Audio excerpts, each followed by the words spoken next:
Olá a todos, neste vídeo eu falarei sobre diferentes formas de ser inteligente, abordadas aqui como inteligências múltiplas.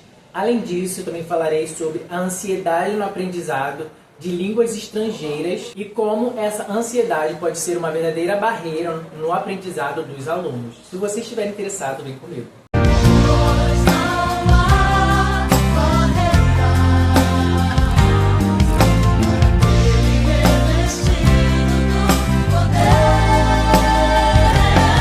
Começaremos com a ansiedade em aprender línguas estrangeiras.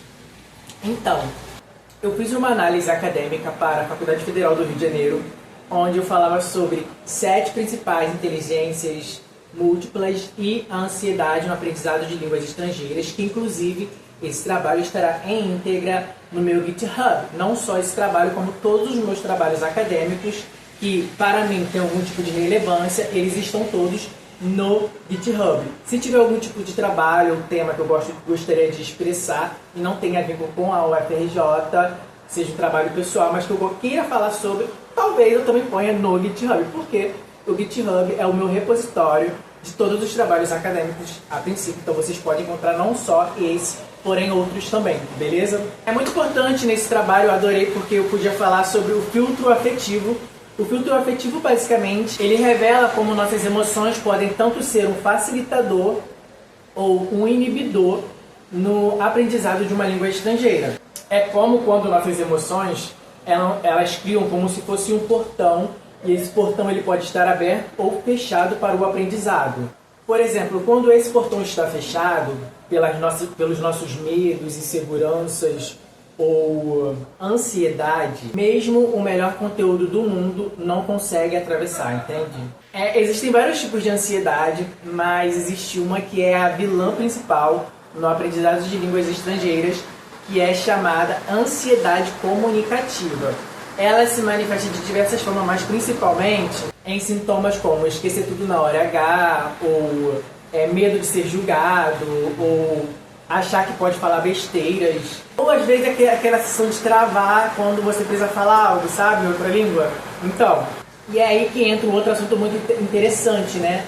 Que é como o afeto, ele tem um papel gigantesco na eficácia da aprendizagem de uma língua. Deixa eu dar um exemplo prático. Imagine que você ama a cultura americana, mesmo você percebendo que tem muita dificuldade e que aprender inglês não seja uma habilidade intrínseca sua, uma predisposição natural. A paixão, nesse caso, pela cultura americana, talvez introduzida através de filmes, músicas, figuras hollywoodianas ou até mesmo esportes, pode fazer com que seu subconsciente foque menos nas dificuldades, entende?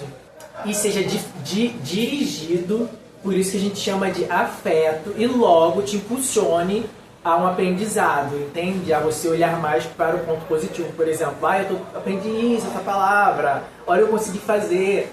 Vai se manifestar dessa forma. Por quê? Porque o seu subconsciente gosta daquilo ali.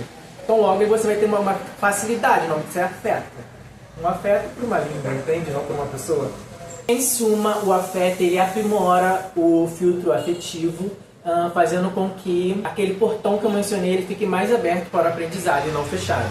Agora, se você possui um inibidor natural muito potente, não possui uma predisposição natural e não tem esse amor pela sua língua-alvo, mas precisa aprender para alguma finalidade específica, geralmente porque alguém quer, ou para o mercado de trabalho, ou porque você precisa fazer um intercâmbio, uma viagem, algo do tipo, esse aprendizado ele vai ser um tanto mais maçante, entende? Mais difícil, e vai acabar te exigindo esforço, dedicação e paciências redobradas. Principalmente se você não tiver um mentor que te ajude, te guie, né?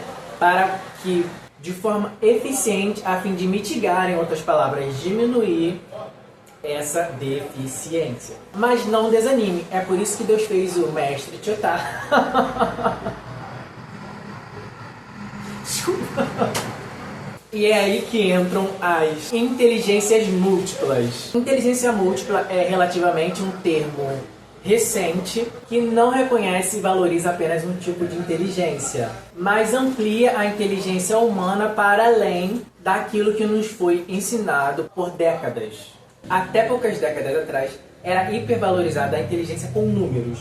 Aquela ideia de possuir um QI elevado. Essa ideia foi potencializada e fomentada pela mídia, né? Mostrando sempre o gênio, alguém bom em matemática ou lógica. Mas é aí que vem o rajadão. E não é qualquer rajadão, o rajadão da mamacita, né?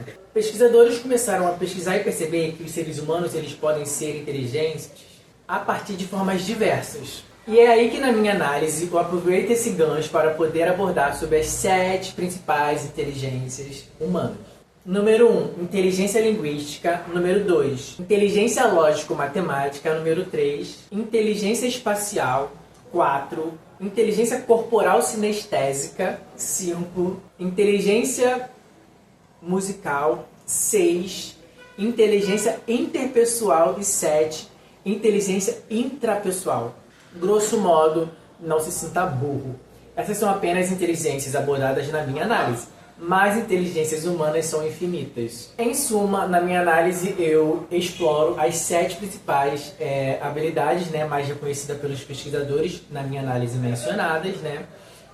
Vamos começar a explorar a inteligência linguística. A inteligência linguística se manifesta geralmente como a capacidade de falar bem, seja na fala ou na escrita. É a habilidade de se expressar bem, de se comunicar bem, de usar bem as palavras e ter criatividades ali. Ela pode se manifestar também em profissões como escritores, gosto pela leitura, né, jornalismo, enfim. 2. Inteligência lógico-matemática. Geralmente a habilidade de raciocinar, relacionar números, lidar bem com problemas e lógica. Geralmente pode ser manifestada nos dias de hoje em profissões como programadores, né, de computação, na área de computação, engenheiros, né, que lidam com números, ou alguns cientistas, né, não todos, porque cientista é uma área extremamente abrangente, então caberia em qualquer das categorias. Inteligência espacial é a habilidade de perceber, imaginar e manipular formas, espaços e imagens, às vezes até mesmo na mente. Se manifesta em, por exemplo, resolver quebra-cabeças, né? Ou caminhos, ou até mesmo pensar em labirintos, coisas desse tipo. Geralmente, profissões que pessoas vão mais se identificar são arquitetos, designers, pilotos, enfim.